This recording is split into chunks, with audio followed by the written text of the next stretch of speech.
I'm going to be talking today about hurricanes, pandemics, and natural disasters. Obviously not a very upbeat topic, but a necessary one to think about and prepare for, as recent events have shown. All right, so Warren, I don't seem to be able to advance the slide. Let's see. Sorry about that, just a moment.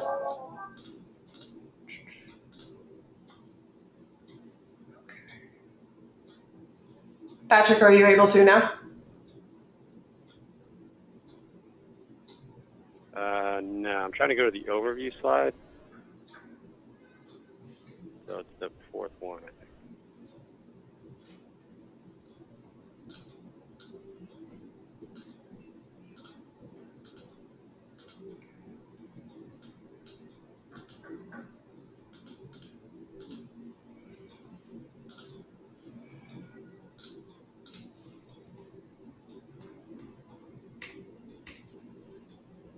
There we go. Oops. Oh, sorry. All right, there it is. All right, so overview. Just a quick overview of what we're going to be covering today. We'll start with a little bit of background and history just to get some perspective about what kinds of situations we're talking about here. Although, you know, for anyone who's in Houston or Florida or Puerto Rico, the U.S. Virgin Islands, or elsewhere in the Caribbean, or if you've been watching the news at all over the past few weeks, you already have a pretty good idea of the scale of potential disruption and destruction that we're talking about. So after that sort of brief introduction, we'll cover some of the practical issues that these kinds of situations can raise for employers, and more importantly, how you can prepare for these types of events and hopefully try to minimize their potential impact on your employees and your operations. And then finally, we'll turn to and try to provide some guidance on a few of the legal issues that natural disasters can create for employers, and you'll see that I've listed the ones that I'm going to be covering there on the slide.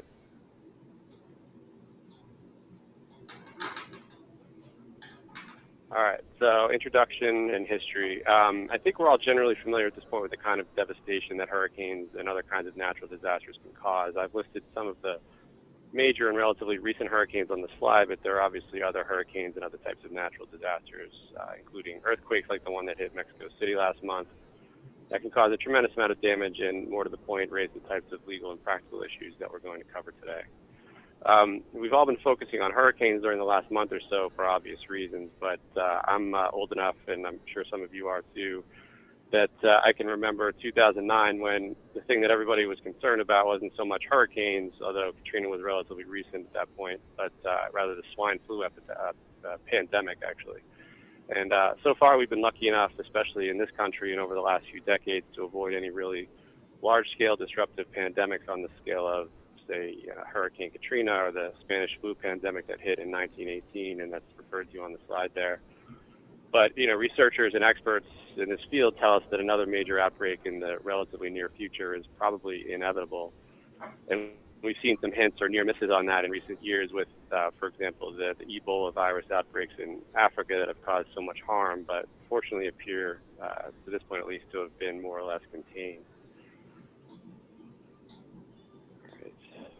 So the next slide, hurricane impacts. So here on this slide, we have some statistics on the effects of two of the most devastating hurricanes to hit the U.S., at least before this year, Katrina and Sandy. Right now in Puerto Rico and elsewhere in the Caribbean, we're seeing effects that could end up being worse than either of those. So there we go. Before moving on to the next slide, I want to point out that while we're focusing today on the business costs and impacts of natural disasters and the legal ramifications of them, the true costs really transcend the business costs and the legal issues. You know, and those true costs are the devastating effects that these events have on people, including, of course, your employees.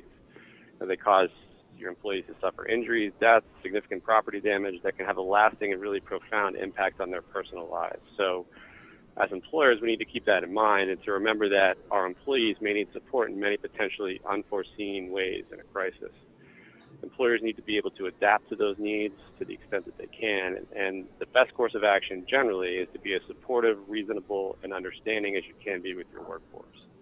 It's the right thing to do, and also ultimately will reflect well on your organization and can help to further and encourage positive, productive relationships with your employees going forward. I mean, there's an old saying that, every setback is an opportunity if viewed correctly, or if it's not an old saying, then it's one that I just made up. But, these sorts of situations can be an opportunity to really cement your relationship with your employees in the future going forward. So it's important to keep that in mind. All right, so the next slide, there we go, pandemics. So this is a pretty scary slide. I don't want to spend too much time on it. Suffice it to say that the potential effects of pandemics like the one that hit in 1918 with the Spanish flu, or even one more moderate than that, would have devastating effects that dwarf even those of the most severe hurricanes that we've seen.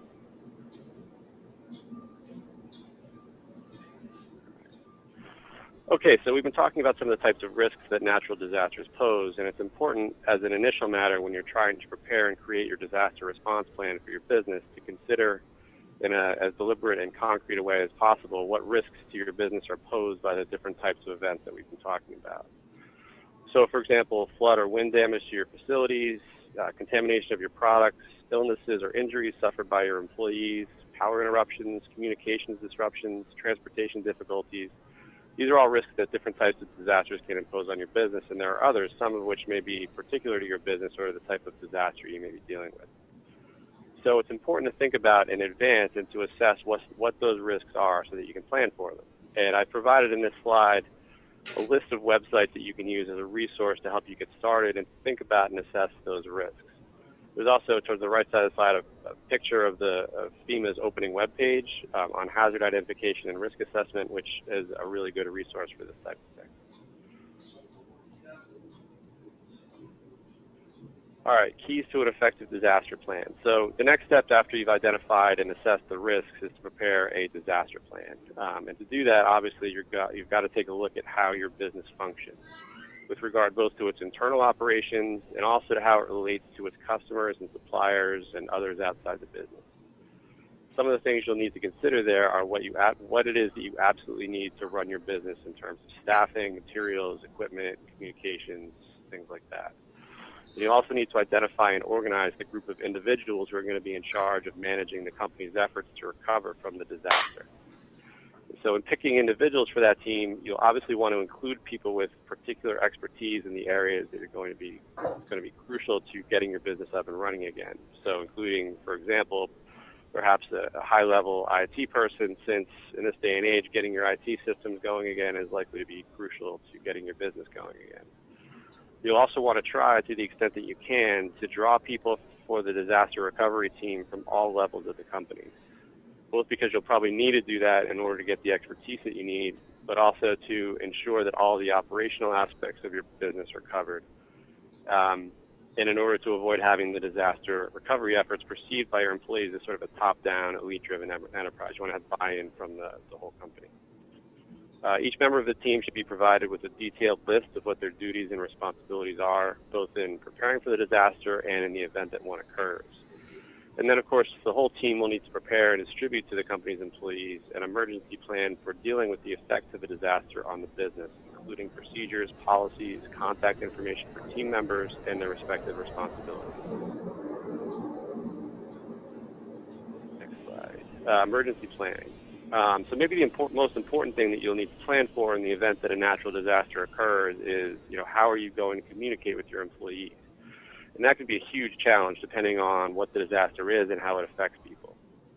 Our law firm, for example, Ogletree Deacons, we have an office in St. Thomas, which unfortunately I don't work in, but I guess at this point it's fortunate that I don't, because it really got hit badly in the recent hurricanes.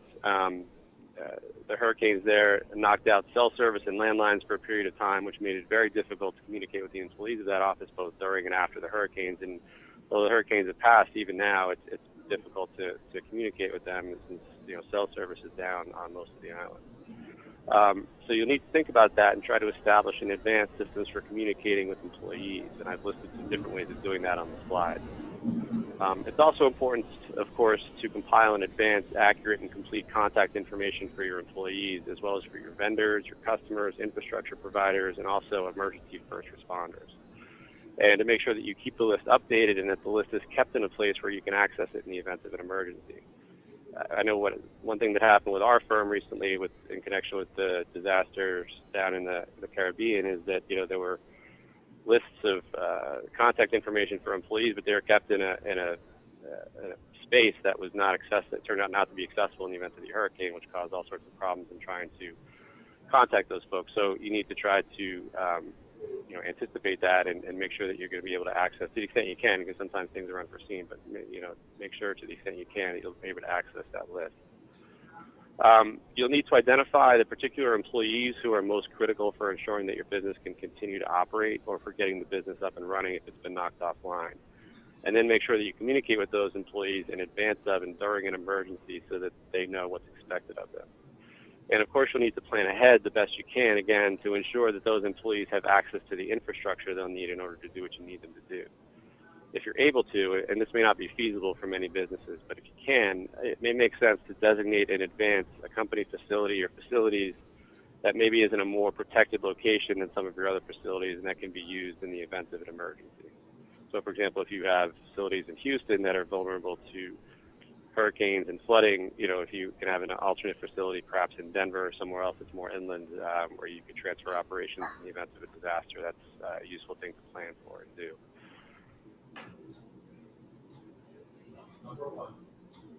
All right. Get to the next slide. There we go. Evacuation planning. So among the things you'll need to plan for as part of your emergency plan is the evacuation of your facility in the event of a disaster that requires evacuation. In order to effectively evacuate, of course, you'll need to know, first of all, who's in your facility. And this is something that a lot of people don't necessarily do a great job of, but you need to make sure that you have systems in place to identify and keep track of what employees, customers, and other visitors are present in their facility at any particular time so that you can identify them and make sure that everybody's out in the event of an emergency that requires an evacuation. You'll also need to think about routes or methods for evacuating the facility, and you should identify at least two if possible so that if one is blocked off due to the nature of the emergency, there's an alternative. You should designate in advance what the assembly sites are going to be so that people know where they're supposed to go when they leave the facility and so that you can do a head count to ensure that everyone has in fact evacuated. Employees and others with disabilities and other medical conditions pose a real challenge here since in many cases evacuation routes include staircases, so you'll need to prepare to accommodate the needs of those folks. One potential issue with doing this is that an employee may have a medical condition that would interfere with his or her ability to evacuate your facility, but you don't know about it in advance because the employee hasn't disclosed it to you. I provided on this slide a web page address for the EEOC's website, and on that page they provide some very useful guidelines and advice about how to go about asking employees for this kind of information in advance, how to maintain that information in compliance with the law, and how to put it into use.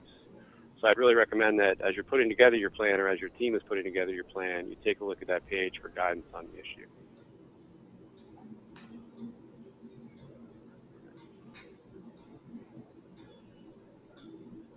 Slide, hopefully.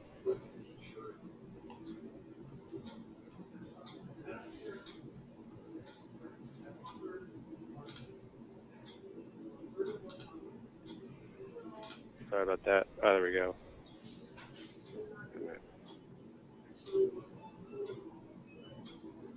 All right, plans for maintaining operations. So, of course, ensuring the safety of your employees and others in the facility is the first and the most important concern, which is why we addressed evacuation and other aspects of emergency planning first. But, of course, you also need to be planning to keep your business operation going in the event of a disaster. So to do that, you should begin by analyzing your operations, identify the vendors, suppliers, contractors, and other folks who are essential to your operations, and of course you'll also need to identify who your key customers are. Once you've identified all those folks, you should plan for and arrange methods of communicating with them in the event of a disaster so that you can let them know what's going on with your business. The last thing you want, or almost the last thing, I guess, is for a disaster to happen and for your key customers to be wondering whether you're operating at all or if you aren't operating when you expect to be back online.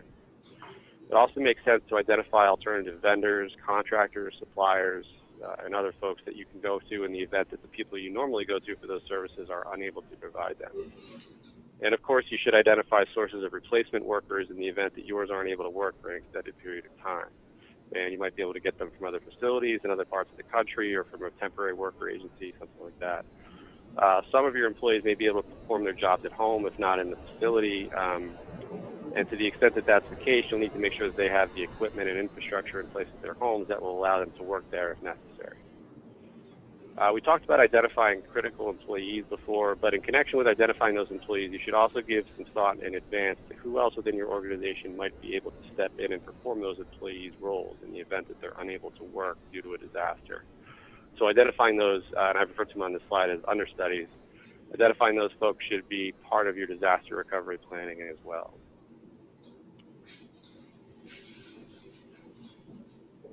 All right. Next slide. So you'll also need to think ahead of time about the company policies that you'll need to refer to and resort to in the event of a disaster. For example, how to deal with employees who aren't able to come to work or have to stay home in order to take care of someone else. How are you going to deal with those situations if they arise? You need to think about that. And it helps to be able to refer to a policy that you put in place ahead of time so that you're not having to come up with something on the fly at a time when you're likely dealing with a whole host of other problems that you didn't and probably couldn't have foreseen. And then finally, we've talked about this a bit, but anything you could do in advance to try to secure your critical communication systems, records, and information systems against a disaster, you should try to do that.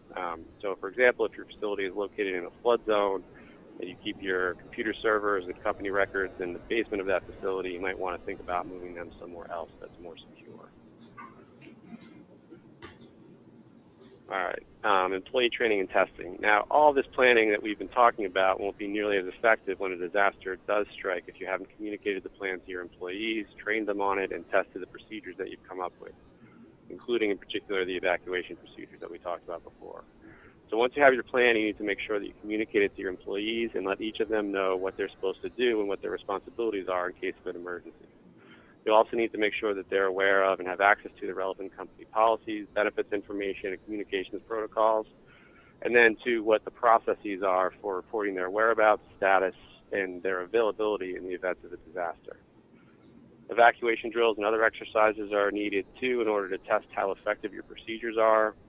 And after the drills and exercises have taken place, your disaster recovery team should meet to go over how it went, to identify any lessons learned from the drill, and then implement changes to your procedures in order to account for those lessons and to remedy any deficiencies identified. All right, so now we're going to move on to the legal issues. And the first one that I've identified here on this slide is the WARN Act. So we're going to start with what amounts to a worst-case scenario from a business perspective, and that is having to close down or shut a facility or the business entirely. Now, as many of you probably know, there's a federal law called the Worker Adjustment and Retraining Notification Act, or WARN for short, that imposes a 60-day notice requirement on employers when they conduct what the Act refers to as either a plant closing or a mass layoff. Plant closing is fairly obvious. It occurs when the employer shuts down an entire facility. And the standard for what constitutes a mass layoff is a little more complicated. According to the WARN Act, a mass layoff occurs when, first, it can occur when the number of affected employees is 50, when 50 employees is 33% of your workforce, or when the number of affected employees is 500, regardless of what percentage of your workforce that is. And the layoff lasts for more than 6 months. So what happens if a hurricane hits and destroys your facility to the point where you have no alternative but to close it? You have to comply with the WARN requirement that you provide your employees with 60 days notice before doing so, which can be difficult because sometimes when these disasters strike, they require faster action and you just don't have 60 days. So the first answer to that is that regardless of what the law requires, you should try to provide your employees with as much notice as you can, whether that's 60 days or more, since closing the plant is going to have a huge impact on them, obviously. But the WARN Act does include two exceptions, and I've referred to them here on the slide, to the 60-day notice requirement that you might be eligible for if you determine that providing the notice before closing is impractical under the circumstances. The first exception that the WARN Act provides is available when the closing or mass layoff is a direct result of a natural catastrophe. So this exception applies only when you can show a direct causal relationship between the closing and the disaster, which can be difficult to do. So there's a second exception called the unforeseen business circumstances exception, which applies not just to disasters, but to any unforeseen business circumstance. And that might apply when your closing or mass layoff is not a direct result of the disaster, but resulted indirectly from it. Now, it's important to keep in mind these two exceptions apply to the federal WARN Act notice requirement. Many states have enacted their own plant closing or mass layoff laws imposing their own requirements, so you'll need to be aware of what those are in the different states where you have operations. All right, moving on to the FLSA wage payments. So the Fair Labor Standards Act, commonly known by its acronym as the FLSA, is the federal law governing and requiring payment of wages to employees. So when a disaster hits, your employees may not be working for some periods of time, and so the question arises whether and under what circumstances the FLSA requires that they be paid. And the answer to that question varies a bit depending on whether the employee is a salaried exempt employee or a non-exempt employee. Generally, in the absence of a collective bargaining agreement provision or state law to the contrary, employers are not required to pay non-exempt employees for time that they don't work, including time that they don't work due to disaster-related absences. And that general rule applies whether or not your business is open. And the rule is also subject to your company's sick leave and PTO policies, so non-exempt employees who can't work due to a disaster may be able to take paid sick leave or paid vacation leave during that time. And in addition to your company's policies, there may be state laws that require paid sick leave or paid vacation leave, and those, to the extent that an employee has available any paid leave time, they might be able to take that during a disaster and get paid for the time that they're out. The general rule with respect to salaried exempt employees is different than it is for non-exempt employees. Basically, salaried exempt employees who perform any work during a particular work week must receive their full salaries for that work week, and that applies even if the employer's office was closed during that work week due to a storm. Now, you can require exempt employees to take deductions from their vacation or PTO accruals for time when your offices are closed due to a storm or disaster, so long as that's consistent with your policies. And now the rule for exempt employees is a little different if your office is open and the exempt employee does not report to work. In that situation, the exempt employee is considered absent for personal reasons. So if the employer's office is open and an exempt employee is absent and performs no work at all for a full day, the employer is not required to pay that employee for the full day that he or she does not report to work. But there's a few caveats on that are important to keep in mind. First, if the exempt employee has accrued vacation or PTO time under your policies, then he or she can use that time when they're out, even if your office is open. Second, if the exempt employee is absent during a day that the office is open, but the employee performs any work at all that day remotely, for example, by answering emails or communicating with staff by phone, then the employee must be paid for the full day, even though the employee did not report to the office. The FLSA does not permit deductions from an exempt employee's salary for less than a full day's absence.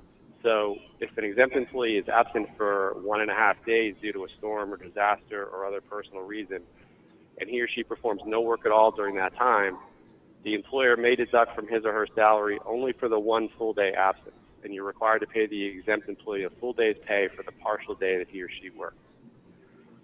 So these are the rules that I've just gone over. These are the rules on when you have to pay employees who are unable or absent or unable to work due to a natural disaster. But again, harkening back to what we said at the beginning, regardless of what the rules are, if your company is financially able to do so, it's a good idea to pay employees for the time that they would have worked due to a natural disaster, even if the law doesn't require you to pay them. For one thing, for the reasons that I've just described, you could easily end up in a situation where salaried exempt employees are being paid their full weekly salaries, while non-exempt employees who often are in greater need of money, particularly in a disaster, are not being paid at all and are taking a huge economic hit.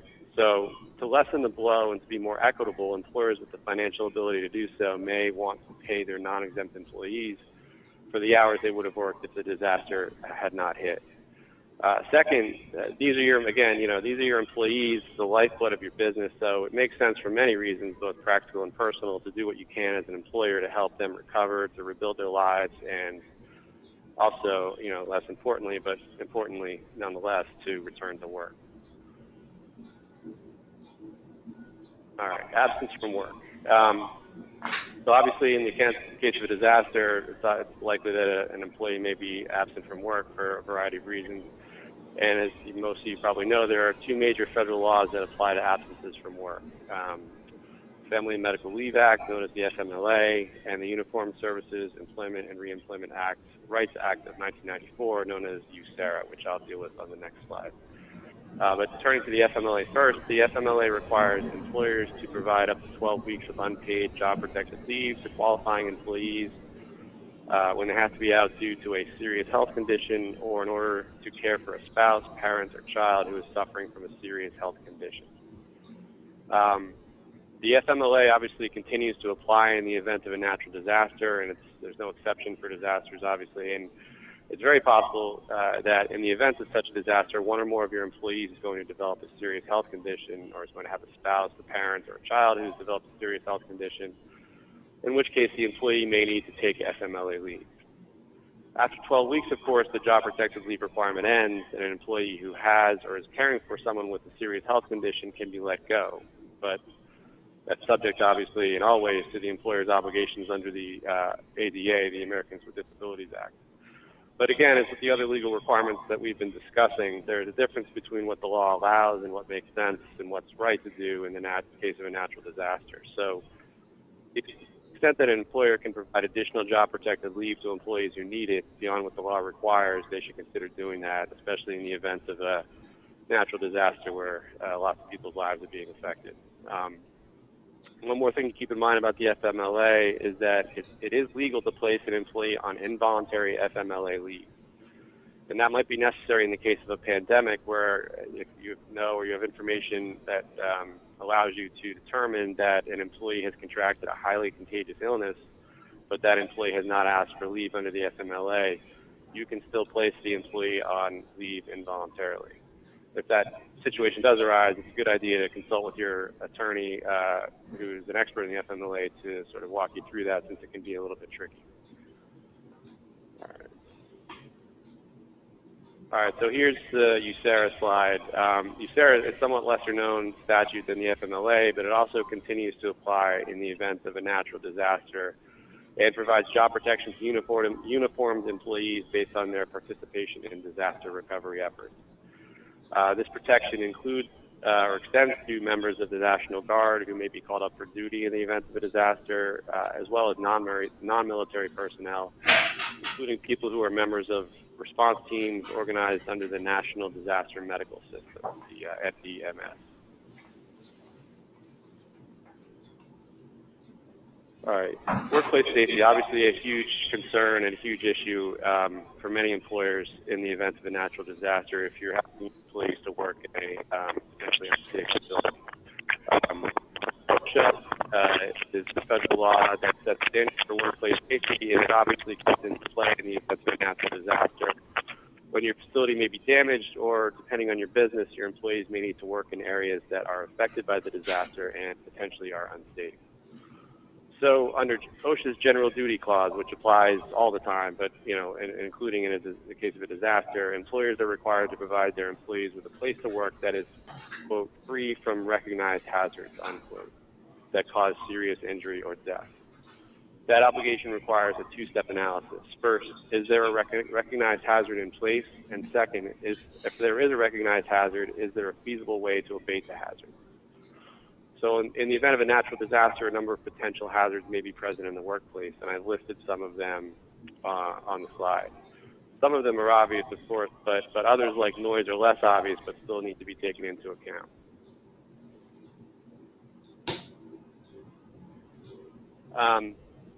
Just a quick slide on some of the hazards.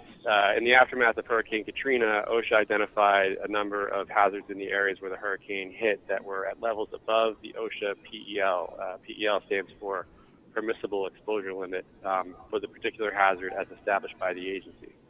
Those included noise, which we were just talking about briefly, from all the heavy equipment that was going on, as well as gases and vapors, particulate dust, and others. And it's not on the slide, but in Houston right now, they're dealing with hazards based on a variety of conditions, including the presence of water that's highly contaminated by a number of pollutants.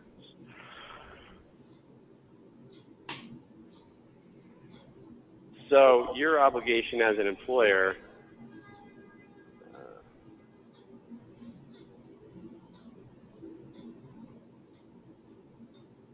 all right, there we go. Is to identify the hazards that exist in your workplace and then to either eliminate entirely those hazards, or if that's not possible due to the nature of the hazard, to mitigate them through the use of engineering controls, such as providing ventilation in a confined space, or by employing administrative controls or work practices, such as, for example, requiring frequent breaks in work during hot weather, or the use of personal protective equipment such as ventilators. The obligation with respect to hazards that can't be eliminated is to mitigate them to the point where they're not posing a risk of serious injury or death. If that can't be done, then the work can't be performed in conformity with the requirements of OSHA.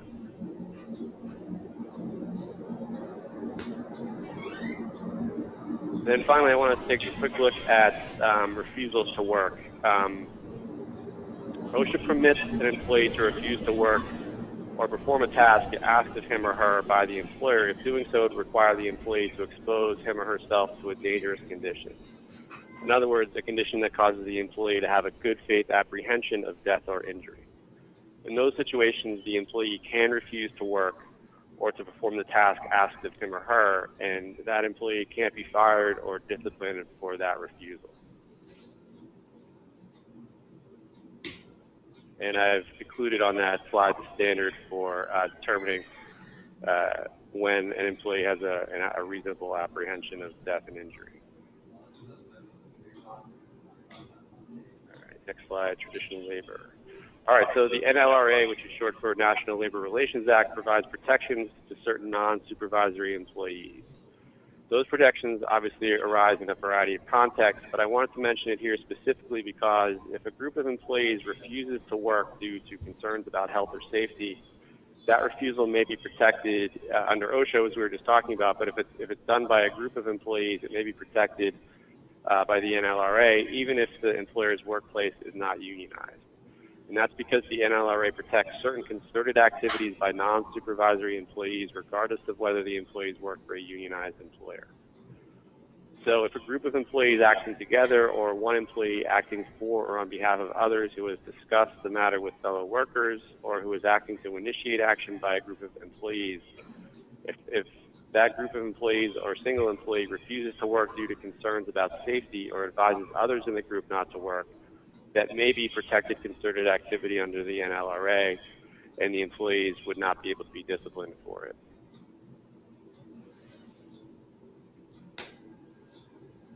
Now, in a unionized workplace, the employer can replace employees who go on strike, including those who go on strike in connection with a disaster and their belief that the workplace is unsafe. But they can't do it if the striker or strikers have a good faith belief supported by real objective evidence that the working conditions are abnormally dangerous, in which case the strikers can't be replaced unless the collective bargaining agreement has a non-strike clause.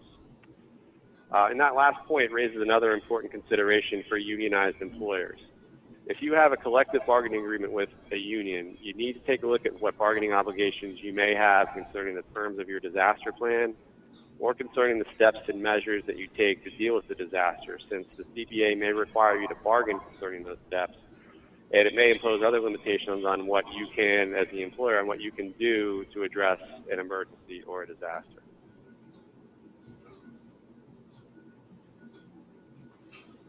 All right, moving on to the ADA, disability issues. So it's obviously very possible that when a natural disaster hits, one or more of your employees could be injured or made sick in a way that renders the employee disabled under the Americans with Disabilities Act. The ADA, of course, just as a background, requires employers to provide reasonable accommodations to employees with disabilities, and it bars employers from discriminating against employees or prospective employees on the basis of their disability. So in the examples that I've listed here on this slide, an employee who has contracted swine flu probably has a disability, since the virus almost certainly imposes substantial limits on at least one major life activity. But what happens if an employee hasn't actually contracted H1N1, but the employer believes that she has? It's important to keep in mind that in that situation, the ADA covers and protects not just people who are disabled in fact, but also those who are regarded as disabled. So someone who the employer regards as having a disabling condition like the swine flu would still be protected by the ADA. The ADA does, though, provide a defense to employers with respect to employees who, because of their disability, pose a direct threat to the health and safety of others in the workplace. So specifically, that defense applies if an employee poses a direct threat to the health or safety of others in the absence of medication, treatment, or an assistive device. When that's the case, the employee is not a, quote, qualified, unquote, employee with a disability, and as a result of that, he or she is not protected by the ADA. So in my H1N1 example on the slide, the first bullet point there, an employee who has contracted the virus may be disabled, but she may also pose a direct threat to the health or safety of others in the workplace. So providing the employee with an accommodation like leave would not be a reasonable accommodation under the circumstances. The employee could potentially be discharged without you violating the ADA. Again, of course, this is an instance in which what may be legal isn't necessarily the right thing or the best thing to do, and if it's at all possible, an employer in this situation should probably do everything it can to provide the affected employee with job-protected leave on a voluntary basis. And they might be entitled to that leave under the FMLA too, depending on the circumstances, which we talked about before. All right. Privacy laws. So just something to be aware of here, and I don't want to spend a lot of time on it because the laws regarding privacy vary to a large extent by state. But generally, as an employer, you need to be aware that when you are in possession of an employee's health or medical information, you need to make sure that you protect it from disclosure. That said, you generally are permitted to disclose a sick employee's diagnosis and the precautions that have been taken with respect to the illness to the employee's supervisor if the employee is working. Although you should try to limit the disclosure and keep the information as confidential as possible. One thing to remember is that although people often think of HIPAA, the federal law HIPAA, when it comes to medical information, HIPAA's privacy rule actually only applies to health plans, healthcare providers, and healthcare clearinghouses. So unless you're one of those, or unless you have a health clinic available to employees, or you provide a self-insured health plan for your employees, you're probably not covered by HIPAA.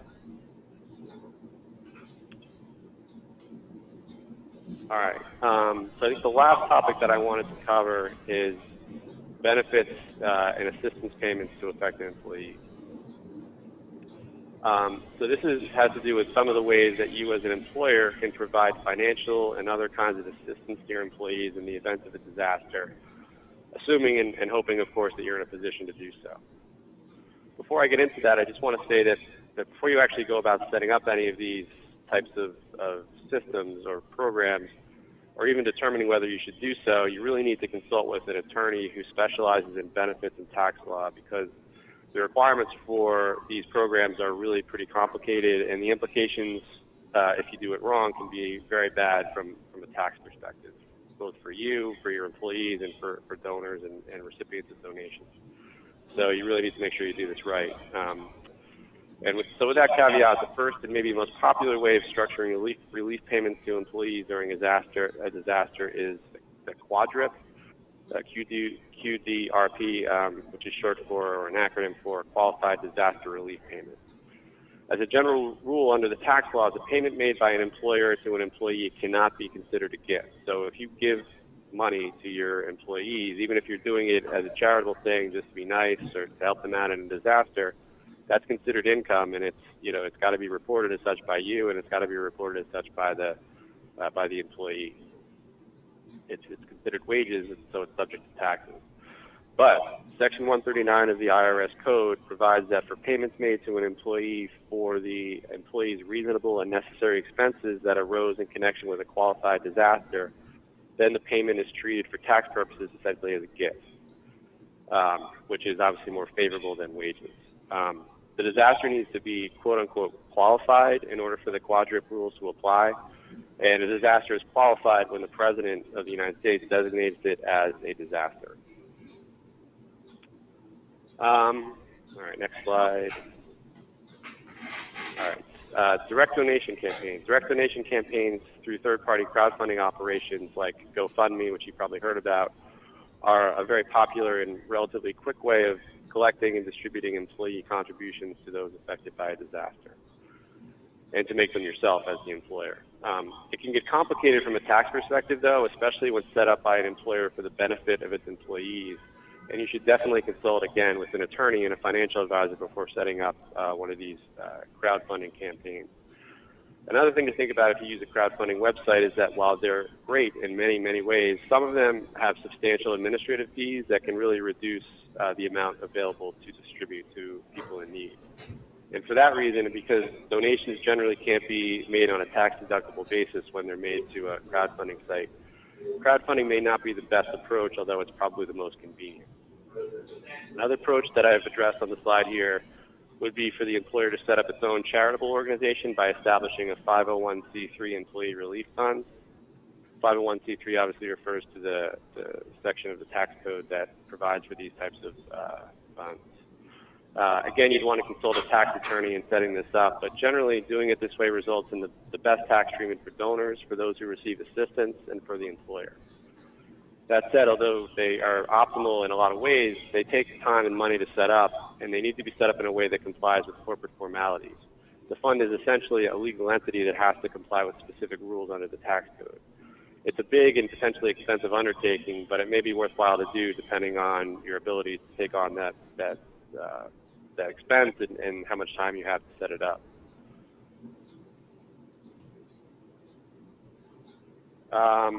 So finally, on this last slide, I've listed some other ways that employers can help their employees in the event that a disaster hits and affects them. First, there are special rules in place that permit 401k loans and hardship distributions from 401k accounts in the event of a natural disaster. Normally, you can't make loans or distributions from a 401k account unless it's specifically called for in the plan.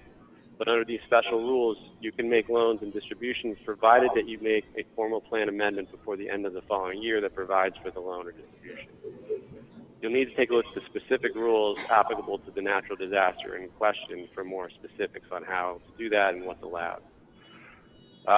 You could also provide low interest or non-interest loans to your employees. If you do this, you got to keep in mind that it must be a bona fide loan with a promissory note signed by the employee with recourse in the event that it isn't repaid. And it's important to do that because otherwise, if there's no document there, the IRS will consider that to be wages again, that's taxable as wages to the employee and has to be treated as wages by the employer. Keep in mind with respect to any recourse that you have against the employee, to the extent that the recourse comes in the form of payroll deductions after the employee is back to work, you need to make sure that you comply with the FLSA and with any state laws with regard to payroll deductions, including in particular that any deductions don't reduce the employee's wages below the minimum wage. You could also set up a PTO leave sharing program. This would allow your employees to donate their accrued PTO to other employees who need it, and the donated PTO would then not be taxable to the person who donated it.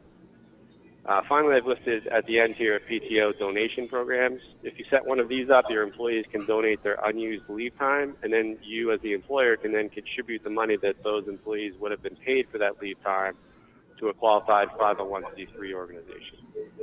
Again, I can't stress this enough, but I keep saying it, consult with your tax and benefits attorneys in setting up any of these types of programs in order to ensure that they're done correctly and in compliance with the law, and to ensure the most favorable tax treatment. So that's everything that I plan to cover today. We got through it a little bit before 1, which is good. I hope you found it helpful, and I'd be happy to try to answer any questions that you may have.